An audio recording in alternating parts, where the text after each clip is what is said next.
में नगर निगम चुनाव को लेकर माहौल गरमाया हुआ है। आज से धुआंधार प्रचार शुरू हो रहा है। नगर निगम चुनाव शिमला को लेकर बीजेपी की तरफ से अनुराग ठाकुर मोर्चा संभालेंगे। शिमला में अलग अलग जगहों पर रोड शो करेंगे अनुराग ठाकुर। 3 बजे प्रेस कॉन्फ्रेंस उनकी तरफ से की जाएगी। मुख्यमंत्री सुखविंदर सिंह सुक्खू की अगर बात करें कांग्रेस की तरफ से, तो वो भी चुनाव प्रचार में जुट चुके हैं। कांग्रेस प्रत्याशियों के लिए प्रचार करते नजर आएंगे। लोअर बाजार, राम बाजार सहित अलग अलग स्थानों पर प्रचार किया जाएगा। डिप्टी सीएम मुकेश अग्निहोत्री कांग्रेस के खेमे से दोपहर 12 बजे प्रेस कॉन्फ्रेंस करेंगे। 30 अप्रैल शाम 5 बजे चुनाव प्रचार थम जाएगा। उसके बाद फैसला जनता का होगा।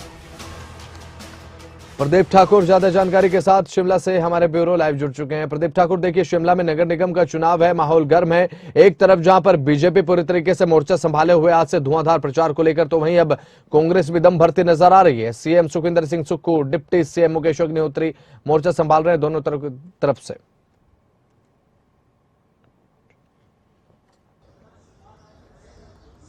बिल्कुल बसंत, देखिए अब शिमला में जो नगर निगम चुनाव हो रहे हैं उसके लिए जो प्रचार अभियान है वो चरम पर पहुंच गया है। केवल 4 दिन बचे हैं प्रचार के लिए, तो ऐसे में धुआंधार प्रचार हम कह सकते हैं कि अब हो रहा है। बड़े लीडर्स अब फील्ड में उतर रहे हैं, चाहे वो केंद्रीय मंत्री अनुराग ठाकुर की बात करें, मुख्यमंत्री सुखविंदर सिंह सुक्खू खुद आज से फील्ड में प्रचार के लिए उतर रहे हैं। तो तमाम बड़े दिग्गज वो अब फील्ड में अपने प्रत्याशियों के लिए, जो पार्टी समर्थित प्रत्याशी है उनके लिए प्रचार करते हुए नजर आएंगे।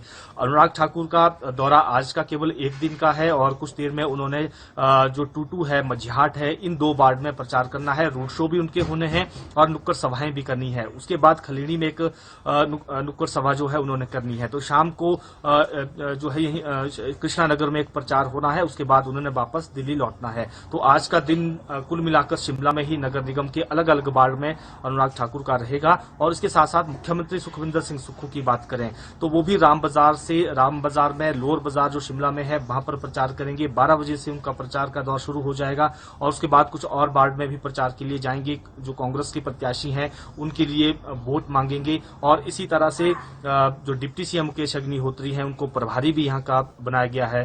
उनको भी जो है जिम्मेदारी खासतौर पर प्रचार के लिए दी गई है, लेकिन आज उन्होंने पहले 12 बजे प्रेस कॉन्फ्रेंस करनी है। इसके साथ साथ जो भाजपा के प्रदेशाध्यक्ष हैं डॉक्टर राजीव बिंदल, उन्होंने भी शिमला में अलग अलग स्थानों पर आज पार्टी वर्करों के साथ बैठकें करनी है। छोटी छोटी बैठकें ये होंगी, उसमें रणनीति तैयार की जाएगी। बूथ मैनेजमेंट को लेकर बातचीत होगी कि कैसे बूथ में जो वहां पर जो मतदाता हैं उनसे संपर्क साधना है, कौन ऐसे मतदाता हैं जिनके साथ संपर्क साधना है, कौन ऐसे हैं जिनके साथ कनेक्ट बनाए रखना है, ये तमाम चीजें हैं। तो कुल मिलाकर हम कह सकते हैं कि अगले जो 2-3 दिन है वो चुनाव प्रचार का शोर यहाँ पर काफी सुनाई देगा, क्योंकि 30 अप्रैल शाम 5 बजे चुनाव प्रचार का शोर थमना है। 5 बजे तक ही प्रचार हो पाएगा। तो उससे पहले सभी राजनीतिक दल जी जान से यहाँ पर जुटे हुए हैं और अपने अपने प्रत्याशियों के लिए वोट यहाँ पर मांगे जा रहे हैं। जी ठीक है प्रदीप ठाकुर, देखिए कांग्रेस को अभी 3 महीने के आसपास का वक्त हो चुका है, 3.5 महीने के आसपास का वक्त हुआ है हिमाचल प्रदेश में विधानसभा चुनाव के बाद सरकार बनाए। तो कांग्रेस के पास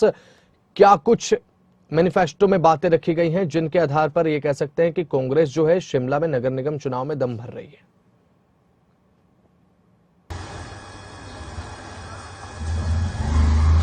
बिल्कुल बसंत, देखिए अभी जो 2 दिन पहले ही कांग्रेस पार्टी का चुनाव घोषणा पत्र जारी हुआ है, उसमें 14 बिंदुओं पर कांग्रेस पार्टी की तरफ से फोकस किया गया है। जिस तरह से ग्रीन हिमाचल की बात लगातार की जा रही है, तो वैसे ही क्लीन और ग्रीन शिमला की बात भी इस मैनिफेस्टो में की गई है। स्वच्छ जल की बात भी इसमें की गई है। साथ ही जो यहाँ पर ट्रैफिक कंजेशन है उसको किस तरह से खत्म किया जा सकता है उसका भी जिक्र हुआ है।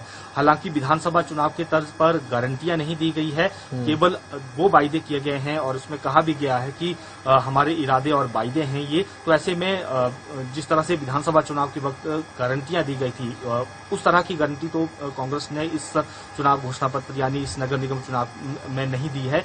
लेकिन वायदे कुछ किए गए हैं लोगों के साथ कि कैसे उनको सुविधाएं यहाँ पर दी जा सकती है। शिमला में पानी एक बड़ी समस्या है, उसके साथ साथ यहाँ पर जो ट्रैफिक व्यवस्था है उसमें कैसे सुधार लाया जा सकता है। लोगों को पार्किंग की व्यवस्था भी प्रदीप एक बड़ा मुद्दा बन रहा है नगर निगम शिमला चुनाव में।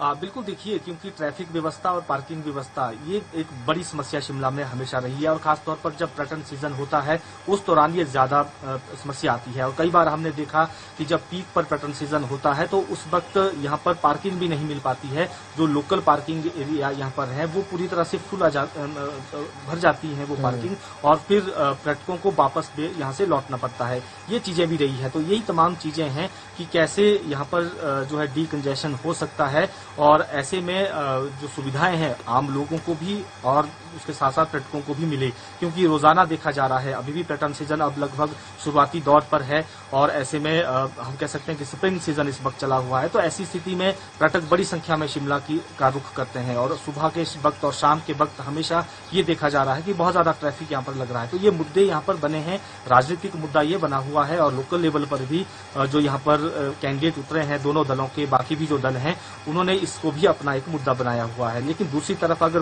बीजेपी की भी बात करें, बीजेपी ने भी इसका जिक्र किया है कि हम कैसे ट्रैफिक व्यवस्था को यहाँ पर दुरुस्त करेंगे। उन्होंने जिक्र भी किया कि हमने पूर्व में भी जब स्मार्ट सिटी प्रोजेक्ट था उसमें जो रोड है उसको चौड़ा करने का काम भी हमने किया। टनल का जिक्र बार बार हो रहा है कि ढली में अंग्रेजों के बाद कोई टनल नहीं बनी तो बीजेपी सरकार ने वहां पर टनल बनाई है। तो तमाम चीजें अपने अपने दावे वादे किए जा रहे हैं, लेकिन कहीं न कहीं हम कह सकते हैं कि पानी, स्वच्छ जल की जो जिक्र हो रहा है उसके साथ साथ जो ट्रैफिक व्यवस्था है, पार्किंग व्यवस्था है, ये बड़े मुद्दे और उसके साथ साथ लोगों की जो आम समस्याएं होती हैं उनका निराकरण समयबद्ध तरीके से हो, ये यहाँ पर ज्यादातर मुद्दे इस वक्त चर्चाओं में है। जी ठीक है प्रदीप ठाकुर, नजर अपनी बनाए रखिएगा। जिस तरीके से चुनाव को लेकर सरगर्मियां तेज है, जानकारी आपसे लेते रहेंगे। फिलहाल आपका शुक्रिया।